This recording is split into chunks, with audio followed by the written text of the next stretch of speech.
Good day, everyone. I'm Christina Bernales, and I will be the first one to report in Group 2 with the topic SWOT analysis and the regional tourist destinations.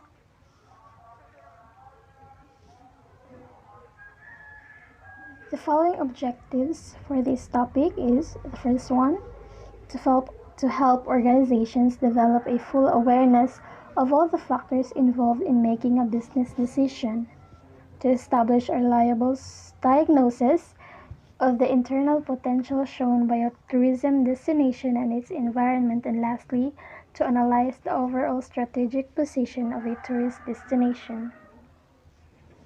What is SWOT analysis?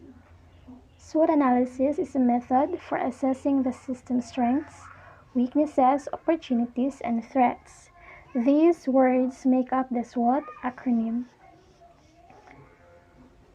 This approach maximizes the strengths and possibilities while minimizing the drawbacks and risk to identify the best tourist tactics. The primary goal of SWOT analysis is to increase awareness and helps to establish a reliable diagnosis of the internal potential shown by a tourist destination and its environment. So makatabang din ang SWOT analysis, especially kung gusto nimo visit sa usa ka lugar para mas ma-aware ka og unsay mga possibilities, unsay mga pwedeng mahitabo, unsay mga risk nga imong ikaatubang once nga mo-visit ka dana, ug unsay mga potential sab kung mo visit ka danha. This tourism industry SWOT analysis can achieve a long-term development and success in attracting tourists. The following benefits of having a SWOT analysis are addressing weaknesses, deter threats, capitalize on opportunities, and lastly, taking advantage of strengths. So muna importante man ang SWOT analysis. Importante ni labi na sa paggamit para ma-evaluate ang mga internal and external factors or mga hinungdan nga nag-allow sa mas maayo nga guidance ug sa pag-identify usab sa current and future potential sa usa ka tourist destinations. Next is the list of the regional tourist destinations in the Philippines.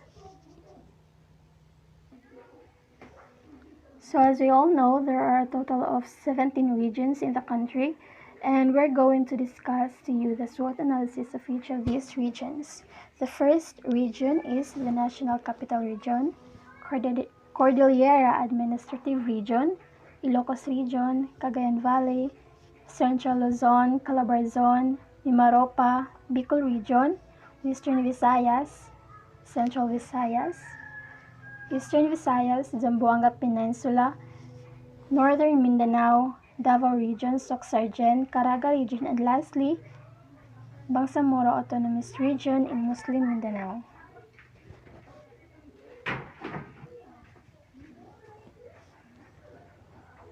National Capital Region. This is the seat of Philippine government where most national offices are located, including the Malacanang Palace, Supreme Court, Senate of the Philippines, and the House of Representatives. The region is collectively known as Metro Manila, which covers the city of Manila and other 15 cities surrounding it. This is the only region without any province, and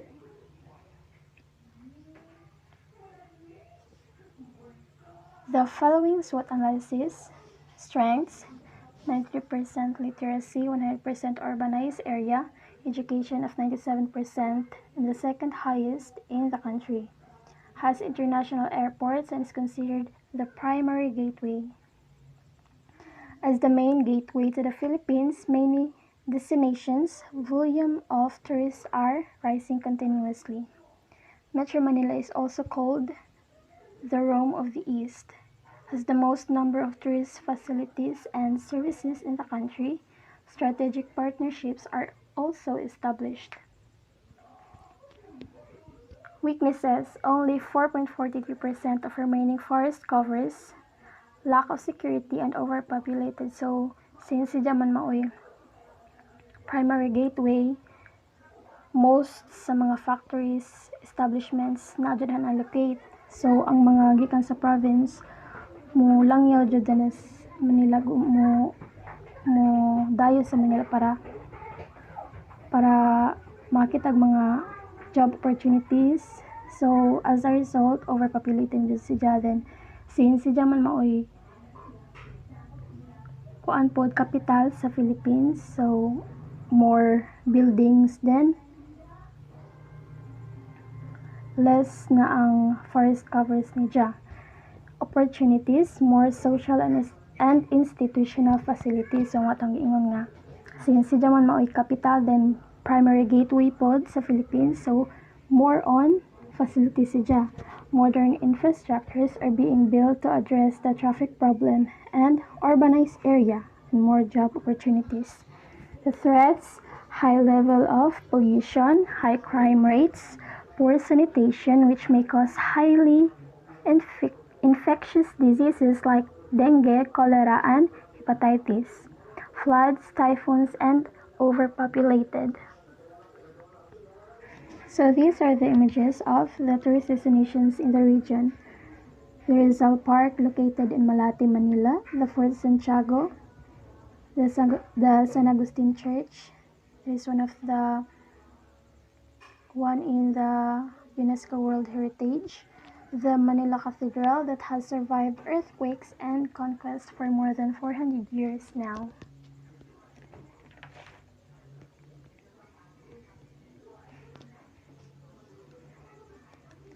Next up, Cordillera Administrative Region is the only landlocked region in the Philippines. It is composed mainly of highlands which are inhabited by indigenous tribes like the Ifugaos, Ibaloys, and Kalingans. Baguio City is the busiest part of the region. It is the main tourist hub and commercial center with numerous attractions and businesses. Temperatures in the region are a few degrees colder than Metro Manila, making it an ideal escape from the heat, especially during the summer season. SWOT analysis. Strengths: 80% of Car's total land area is classified as forest land that is home to some of the country's most unique flora and fauna. High quality and has numerous cultural, natural, and historical attractions. Weaknesses: characterized by steep mountains and high elevation terrain, the poorest road network in the country. Opportunities: have large area of agriculture and premier eco-tourist destination. Threats: stands as one of the most disaster-prone regions in the Philippines. Landslides, typhoons, and earthquakes.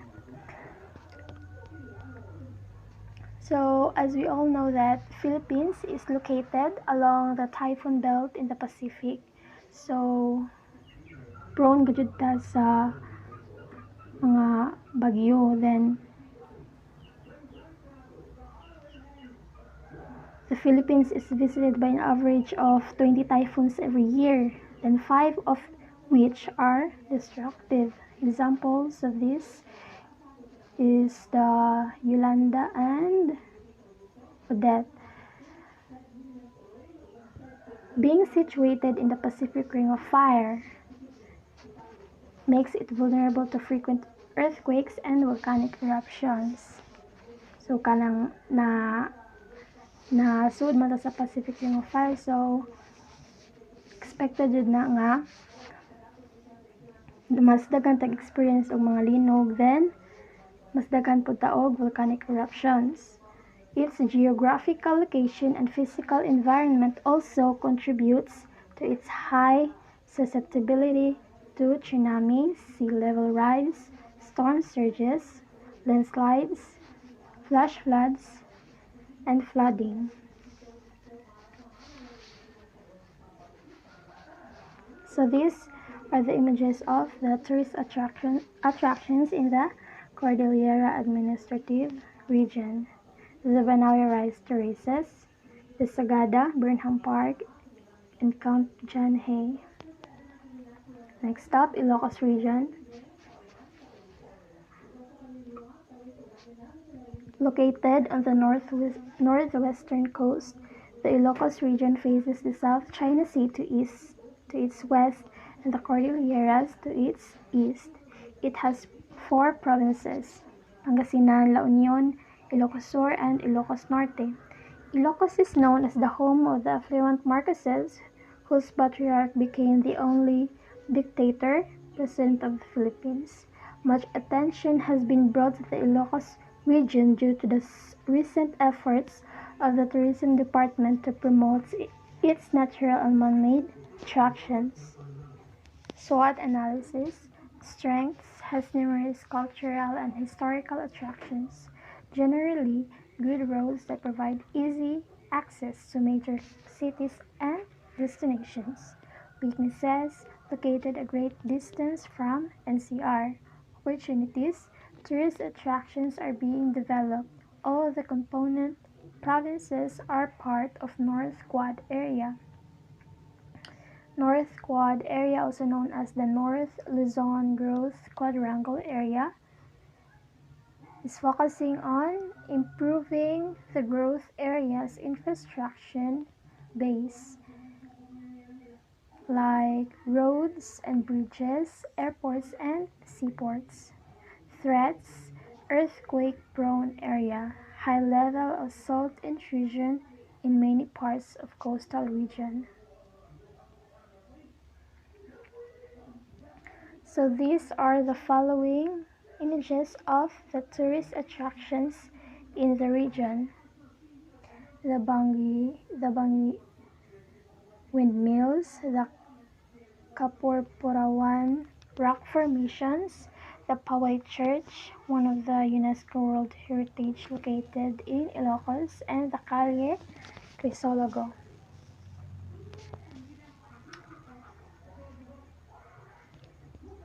So that would be all. The next report is Mr. Jovel Baltazar. Hello everyone, I'm Javel Balazar. I'm from Agipong Binibol. So I am the next reporter. So my topic is Cagayan Valley, Region 2. In Cagayan Valley, Region 2, it is situated between the Sierra Madre and Cordillera mountain ranges. The Cagayan Valley is considered as the largest region in the Philippines. Its area includes the northernmost islands of Batanes and Babuyan. Cagayan River, it is the longest in the Philippines, runs through the center of the region and empties in the Luzon Strait. So we have a SWOT analysis. And SWOT analysis is they have a strength, has numerous cultural, natural, historical attractions, and two is ideal for high-profile activities like hiking and white water rafting and spelunking. So there have the weaknesses. Many parts of the region is difficult to access. And also opportunities. A free port zone is being developed in Cagayan. And also large pods of humpback whales are spotted near Foga and Camiguin Islands. And day treats is the large parts of the region serves as impact areas of incoming typhoons. And next is they have a 9 tourist spots and also beach islands. They have a historical cafe, Inganario Lighthouse, and undiscovered Zinago Cove, and Palawi Island. And also they have a famous Santa Ana and Paradise Agib Beach. Wow, it's so nice. Then activities, water sports, and also luxury living, hotel, and casino resorts. So they have a casino resorts also in Cagayan Valley. And also they have a magical Dumasag River. And there are a lot of seafoods in there. And the next is Central Luzon Region 3. So in Central Luzon Region 3 is an administrative region in the Philippines that covers 7 provinces, namely Aurora, Bataan, Bulacan, Nueva Ecija, Pampanga, Tarlac, and Zambales. The regional center is the city of San Fernando. Central Luzon is bordered clockwise from the north by the Ilocos region, and Cagayan Valley, Philippine Sea, Calabarzon, NCR, Manila Bay, and the Southeast China Sea. So they have SWOT analysis strengths. So the strengths is proximity to national capital region, and next is the presence of Clark Field International Airport. So they have it international airport, and then also the weaknesses is there have many few areas developed for tourism, and the opportunities is government is planning to improve the infrastructure between Clark and Subic, and the threat is Mount Pinatubo is still active right now, and it may be erupt again. And they have a lot of tourist spots in there, and also sea beach, and also they have a statue of Monasterio de Tarlac and Cemento Beach, and also Casa Mexico and Mount Arayat. Wow, it's so very nice in there in Central Luzon. And they have a hot air balloon festival, and then Mount Pinatubo crater, and then also Triboa by Mangrove Park. And the next is Calabarzon Region 4A. And Calabarzon Region 4A is formerly known as the Southern Tagalog Mainland. It's an administrative region in the Philippines. The region comprises 5 provinces like Batangas, Cavite, Laguna, and Quezon and Rizal, and one highly urbanized city, Lucena. It's known as the industrial powerhouse in the Philippines. And also they have SWOT analysis strengths. And the strength is abundance of tourism and agriculture. Being home to a many tourist destinations is one of the reasons that carries Calabarzon to be economically diverse. And the weaknesses is the region sits on the ring of fire and natural calamities, and then the deterioration of Laguna de Bay's water quality. And opportunity is major national highways and network are being improved. And the threat is the presence of a number of active volcanoes. And they have a picture of powerhouse in there in Calabarzon. There have a one. Okay, that's all of my report. Thank you very much. Good day everyone, my name is Noel Evangelista Balahay. I'm reporting the Region 6, 7, and 8. So Region 6 or Western Visayas is an administrative region in the Philippines, numerically designated as Region 6. It consists of 6 provinces which are home of the Ati-Atihan, the Aklan, the seafood capital of the Philippines, Capiz, where the mountains meet the sea, Antique, home of the world-famous Dinagyang Festival, the Iloilo, home of the world's sweetest mango, Guimaras, and home of the Mascara Festival, Negros Occidental. And 2 highly urbanized cities, the Bacolod City and the Iloilo City. So in terms geography of Western Visayas, the region is bordered to the north by the Sibuyan Sea, northeast by the Visayan Sea, east by the province of Negros Oriental in Central Visayas, south by the Iloilo Strait and the Panay Gulf, and west by the Sulu Sea. So the regional center of Western Visayas is ang Iloilo City. In terms naman sa tourism of Western Visayas, this region is blessed with natural attractions such as palm fringed beaches, the renowned White Beach of Boracay Island. Also, blessed sad sila sa marine reserves, hidden caves, spring and waterfalls, as well as majestic mountains filled with rare and exotic plants and animals.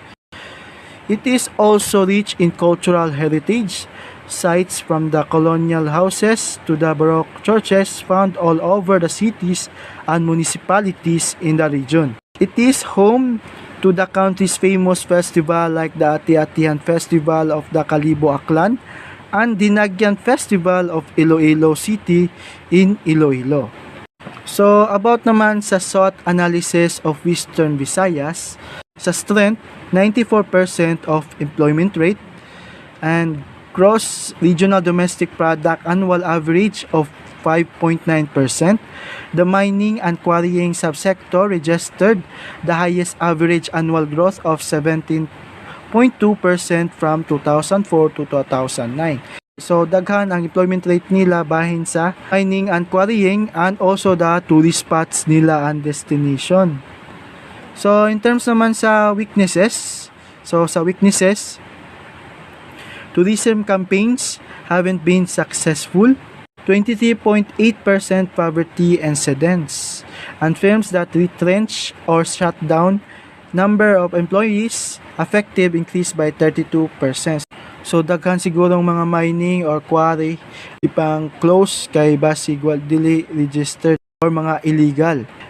Also decrease of 21% in value of investment, 13.8% remaining forest cover. Maternal mortality rate from 162 per 100,000 live births in 2006. Poor access of sanitation facilities.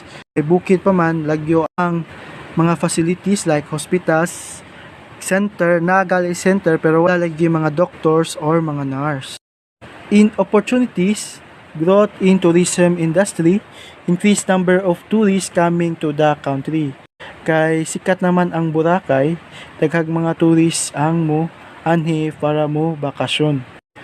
Demand in accommodation industry. So sa kadaghan sa turista mo anhi, kadaghan pod ang need of accommodation like hotel and resorts. Growth opportunity in our local tourist sites. Then sa threats, natural disasters such as earthquake, typhoons, etc. Climate change, tourism, negative travel advisory, competition from other ASEAN countries. So, mao ni ang mga tourist destination or attractions or spots sa Region 6. Key attraction jud sa Region 6 mao ang White Beach of Boracay, Mascara Festival in Bacolod, Ledesma Ruins in Talisay, Dinagyan Festival of Iloilo City. So, Region 7 o Central Visayas is a region of the Philippines numerically designated as Region 7. It consists of 4 provinces, Cebu, Bohol, Negros Oriental, and Siquijor, and 3 highly urbanized cities, the Cebu City, Lapu-Lapu, and Mandaue. Major islands are the eponymous Cebu, Bohol, and Siquijor together with the eastern part of Negros. Sa geography naman, the region is bordered to the north by the Visayan Sea, west by the province of Negros Occidental in western Visayas, south by the Bohol Sea, and east by the Camote Sea and the island of Leyte in eastern Visayas. This region also located the oldest city in the Philippines, mao ang Cebu. Mausad ang the regional center sa Central Visayas. The region is dominated by the native speakers of 4 Visayan languages, the Cebuano, Bantayanon, Boholano, and Porohanon. Negros has large western plains on which sugarcane is grown. So, in SWOT analysis of Central Visayas, sa strength, the gross domestic product grew fast. Ibahin sa daghang tourist destination or tourist spots ang Region 7, daghang turista ang bakasyon or muanhi. And increase in demand for technical and vocational education. So, demand ang textbook schools or education nga naman kay because it allows students to gain practical experience in their choosing career or path before they even graduate. Sa weakness, high unemployment rate. Daghang tao ang walay mga trabaho. So maybe na ubang establishments or facilities need og experience or high ilang standard. The region has some institutional and governance issues. It is weak in science and technology and research and development. Maybe because wala pa tay mga facilities or mga kung naa manggali facilities walay mga gamit pa. More unskilled and low-skilled worker than skilled and professional workers. So example sa garan manggod kung na tourist destination sa inyong lugar, mostly ang gihire nila ang mga citizen rasad nga nagpuyo all sa tourist destination arong napod sila'y makakitaan or hanap buhay. Then absorption level for graduates or technical and vocational courses is low. Poor infrastructure and logistic support, low access to education, health, and housing services. So sa opportunities, huge pool of laborers, free trade agreements between ASEAN countries. So naatay freedom mo trade sa ubang countries sa ASEAN. So sa threats naman, located at typhoon belt, flooding, lack of absence of plans in mitigating disasters. So mauni ang mga tourist destination or attraction sa Region 7. So ang key attraction sa Region 7 mao ang Basilica Minor del Santo Niño de Cebu, Sinulog Festival in Cebu City, Magellan Cross, beaches of Siquijor or Mactan, Bantayan Malapascua Islands, and Chocolate Hills of Bohol. Region 8 or Eastern Visayas is an administrative region in the Philippines. Designated as Region 8, it consists of three main islands, Samar, Leyte, and Biliran. The region has 6 provinces, 1 independent city, and 1 highly urbanized city, namely Biliran, Leyte, Northern Samar, Samar, Eastern Samar, Southern Leyte, Ormoc, and Tacloban. The provinces and cities occupy the easternmost island of the Visayas group of islands. The highly urbanized city is Tacloban, mao pod ang regional center sa geography of Eastern Visayas, lies on the east central section of the Philippine archipelago.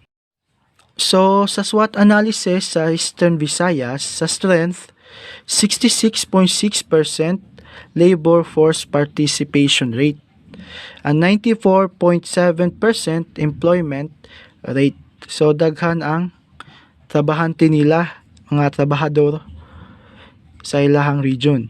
Then, the gross regional domestic product o GRDP of Eastern Visayas grow at an average rate of 3.6%, short of RDP target of 6.1% and the average national growth rate of 4.8%.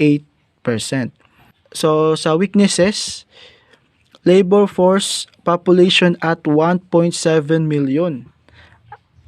So, poor population increased by 3.8%, 33,809, or an additional of 166,550 individuals, bringing the total number of poor population to 1.7 million. Usa sa mga weaknesses sa Region 8, daghang mga bata mapugos og trabaho, mga 15 years above. Bahin sa kapobrehon, aguban, ganahan mo eskwela pero walay ika gasto. 10% rate of degenerative diseases, maternal deaths recorded reach 84 per 100,000 live births, and export in the region dropped by 15.9%. So sa opportunities, prospects for ecotourism, rich in marine resources, abundant water resource, 4.45% of its total land area devoted to agriculture. Rich in mineral resources, encased in 564,049 hectares. So, sa kadaghan nila tubig, pangunahin nilang hanap buhay jud adto is ang agriculture. Also, rich pod sila sa mga marine resources o mga mineral resources like mga gold, silver. Sa threats naman, health diseases, typhoon, landslide, volcanic eruption, earthquake, coastal erosion, and subsidence, lowering of the ground. So, mauni ang mga tourist destination or spots sa Region 8 and the key attractions mao ang Santo Niño Shrine and Heritage Museum, the San Juanico Bridge, and MacArthur's Landing. The region remains relatively under the radar compared to the other tourist destinations in the Philippines, but this is slowly changing. And that's all. Thank you. The next reporter is Miss Jorlene Palmes Betonio. Good afternoon, everyone. I'm Jerlyn Palmes Betonio, one of the reporter in Group 2. My topic is all about Region 9, Zamboanga Peninsula, and Region 10, Northern Mindanao. Zamboanga Peninsula or Region 9 is Mindanao's smallest region. Located in southwest Philippines, it's 958 islands and make up the diadem of the Philippine South. Two bodies of water form a ring around it, the Sulu Sea to the north and west, the Moro Gulf to the south. Three provinces and 5 cities make up the Zamboanga Peninsula region, the provinces of Zamboanga del Norte, Zamboanga del Sur, and Zamboanga Sibugay, and the cities of Dapitan, Dipolog, Pagadian, Zamboanga City, and Isabela. Swot analysis strengths. The region has a number of potential tourist spots in terms of natural, cultural, and historical attractions. Majority of the roadways pass along the coastline of the region. The region has Zamboanga International Airport. Weakness. Some tourist sites in the region are undeveloped. Unstable peace and order condition in the region. Opportunities. No active volcanoes in the region. Its tourism industry will be developed such as those along the beaches and waterfalls, promoting regional destination and buildings. Threats, natural disaster, and illegal cutting of trees in the forest with watershed resources. The destination or attraction in Zamboanga Peninsula. A special interest riding the colorful Benta. Historical attractions, Port Pillar. Historical attraction, Rizal's Mindanao Relief Map. Man-made attractions, Pantasilan. Special interest, Spelunking. Region 10 or Northern Mindanao. Northern Mindanao or Region 10 is a region that is composed of 5 provinces and 2 cities classified as highly urbanized, all occupying the north-central part of Mindanao Islands and the islands province of Camiguin. The regional city is Cagayan de Oro City. It's comprised of 5 provinces, namely Camiguin, Bukidnon, Lanao del Norte, Misamis Occidental, and Misamis Oriental. The two highly urbanized cities are the Cagayan de Oro City and Iligan City. SWOT analysis strength has numerous well-known attractions and outstanding natural attraction, rich in natural resources, fine road networks, one of the prime destination for vacation in the country. Weakness, vulnerability to disasters and climate change risks. Little is known about the attraction in the region. Opportunities, the nautical highway has reduced the cost of travel to the region for travelers based on Luzon and Visayas. Venture capital both national and international.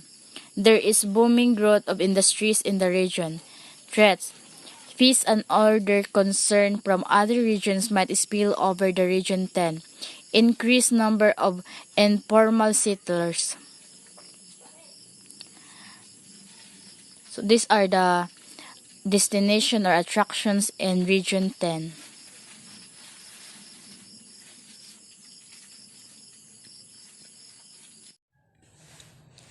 Hello everyone, I am Rachel N. Biscayda, the reporter of Group 2. My topic is all about Davao Region, Region 11, and Soxargin Region 12. So, Davao Region, formerly called Southern Mindanao, situated at the southern portion of Mindanao and comprises 5 provinces, namely Davao de Oro, Davao del Norte, Davao del Sur, Davao Oriental, and Davao Occidental. The region encloses the Davao Gulf. Its regional center is Davao City. So, sa Davao region, nakuno compromise nga 5 ka provinces, as I mentioned above. So, Davao region have a SWOT analysis: strengths, weaknesses, opportunities, threats. So, ang strength has numerous natural and cultural attraction. So, ang numerous natural attractions talk about the nature o ang kanindot sa atong mga nakita. Example, mga monuments, mga church, mga rivers, mga waterfalls, mo na mga attraction, di ba? Yeah. Ang weaknesses, travel from Luzon to the region is expensive. So, ang weaknesses kuno is ang grabe kamahal. So, ug moadto ta, so wa tay kwarta, insa man nato pag travel dito, di ba? So, magpudyo na raman in town sidta kay wa man siday ika liti pa dong nidto. So, opportunities, Davao City is strategic growth center of BIMP and EAGS. So, ang meaning ana sa BIMP o AEGE, Brunei, India, Malaysia, Philippines, is Asian Growth Area. Mao na siya ang BIMP o EAGE. So, ang traits, high level of pollution in Davao Gulf area. So, sa Davao region na ay di ba naman to si tagatag sa tagsa ka mga provinces. So sa inyong nakita dinhi sa screen, naghatag ra kog mga duha ka mga festivals. Durongan Festival, Kadayawan Festival, and Gaginaw Festival, Kapayaan Festival, Baldawan Festival, and Banayan Festival. Ang Philippine Eagle DI is dadto nato makita sa Davao region. Kay bao naman man siguro mo unsa ng kuan, di ba? Kana Philippine Eagle. So, murag familiar naman jud ta ana. So, naapod si Jai ED Nature Park. So, mao na mga attraction sa Davao region. Naapod si Jai Balut Island, as you can see in the picture, and Bulao Cave, Mount Hamigitan, Bonsai Forest, and Dahican Beach. So, naisdid kayo mo mudong ta diri kay para makita nato ug maka-experience ta, di ba? So guys, di ba kaila mug durian. So at today na nato makita pud sa Davao region, mo na siya gitawag nga King of Philippine Fruits. So kuan kuno na siya kaadyo. Grabe ka tamis dyan na siya kaadyo. Dadto sa Davao region, kung ano na siya, mga brato ra dyan na dito. So, kisa may nakatilaw diha o durian. Ag ako di gajud ko mukha og durian kay baho. Wa na jud maksuka gajud ko. Bisan pag insa na katamis, di gajud ko mukhaon. So, masuoram dyan ang tijan dira. O sige. Diri na punta sa Soxargin Region 12 kay murag nagtaas-taas na kaadyo akong topic about sa Davao region na akong kan sa ibabaw. So go. Soxargin Region 12, formerly known as Central Mindanao, located in southern Central Mindanao. Its name is an acronym that stands for the regions, 4 provinces, and 1 highly urbanized city: South Cotabato, Sultan Kudarat, Sarangani, and General Santos. The regional center is in Coronada, located in the province of South Cotabato. The center of commerce and industry is General Santos, which is the most populous city in the region. SWOT analysis of Soxargin Region 12. Strengths, weaknesses, opportunities, threats. So, strengths has numerous natural and cultural attractions. So, maurap mo na siya sa akong giingon ganiha sa strengths sa Davao region. It talks about nature or ang kanindot sa mga atong nakita. Like example, mga church, mga monuments, mga rivers, mga falls, mga ingana si Diyos. So, ang weaknesses is image of weak and peace or opportunities. General Santos City is strategic growth center for BIMP or OEEGE. So, kaibo naman siguro mo na. Yan sa ng BIMP kay ako naman na siyang gimension ganiha. Pero sige ako na lang ay salty. So, ang BIMP o EEGA is stand for Brunei, India, Malaysia, Philippines, and East Asian Growth Asia. And threat is insurgency problem. So in the Soxargin have a attraction like Lake Cebu, Asik Falls, white sand beaches of Grand Sarangani, Lake Holon, Top Tertiary Sanctuary, Sorala Tree People Monument, and Lake Cebu. Ni siya ang mga atraksyon nga naa sa Soxargin Region 12. So, dinhira ko taman kay nanapay mo sunod na ako. Hi, I am Vanessa Bustos and I am the last reporter of Group 2. My assigned region is Caraga and BARMM. Caraga Region, also known as Region 13, is an administrative region in the Philippines occupying the northeastern section of Mindanao. The region comprises 5 provinces. These are Agusan del Norte, Agusan del Sur, Dinagat Islands, Surigao del Norte, Surigao del Sur. Butuan is the most urbanized city in the Caraga, serve as the regional administrative center. SWOT analysis of Region 13 or Caraga. Strengths: has numerous natural and cultural attractions, ideal for high-profile activities like surfing. Weaknesses: travel from the Luzon to the region is expensive. Some provinces have very few facilities. Opportunities: Siargao and Agusan Marsh have high potential as tourist destination. Threats: constant flood brought about by deforestation and frequent rainfall in the region. These are the tourist destination of Caraga region. Bangsamoro Autonomous Region in Muslim Mindanao, also known as BARMM.